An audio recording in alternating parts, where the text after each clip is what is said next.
તાજેતરમાં અમદાવાદ ખાતે યોજાયેલ T20ની વર્લ્ડ કપ ફાઇનલ મેચમાં ટિકિટના કાળાબજાર થયા અને ડુપ્લિકેટ ટિકિટનું વેચાણ થયું તથા મંત્રી અને ધારાસભ્યને ટિકિટ નહીં મળવાનો મુદ્દો વિધાનસભાના ગૃહમાં ગાજી ઉઠ્યો હતો. આખરે મંત્રીએ મામલો થાળે પાડ્યો.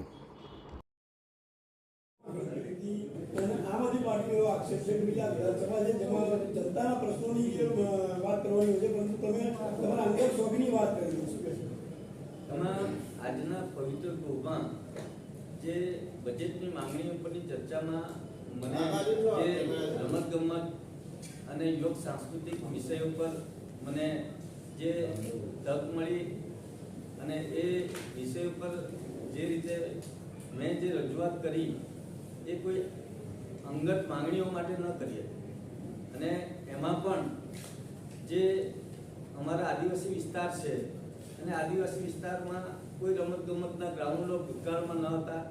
લોકો ગિલ્લી ડંડા રમતા, આંબલી પીપળી રમતા કે જે સાંકડી જગ્યામાં પણ રમત રમતા.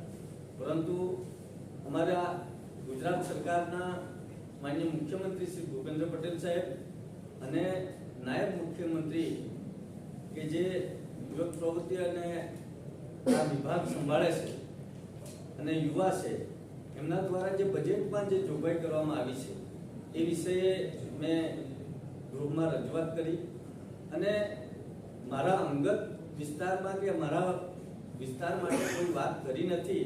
પરંતુ જે રીતે આ ગુજરાત જે અત્યારે 30 કરોડ આપણી ઉંમર 30 વર્ષની ઉંમરના જે યુવાનો છે એ 75 કરોડ કરતાં પણ વધારે યુવાનો છે. યુવાનોને પૂરતી તક મળે, એ લોકો રમતગમત ક્ષેત્રે પણ આગળ વધે કે જે લોકો અત્યારે મોબાઈલમાં વધારે સમય કાઢતા હોય પરંતુ એમને જે પૂરતા પ્લેટફોર્મ આપવામાં આવે તો એ લોકો રમતગમતના મેદાનમાં દેખાશે, લાઇબ્રેરીમાં દેખાશે. અને અત્યારે આ ઘટના બની રહી છે અને એના માટે ભારત સરકાર અને રાજ્ય સરકાર બંને મળીને 50% ગ્રાન્ટ આપીને ગુજરાત માટે આજે ખૂબ મોટું પ્રોવિઝન કર્યું છે. અને ખાસ કરીને જે અત્યારે 2030માં જે ઓલિમ્પિક ગેમ આવવાની છે એ માટે પણ એ બધી વાત મેં ગૃહ સમક્ષ રજૂ કરી છે.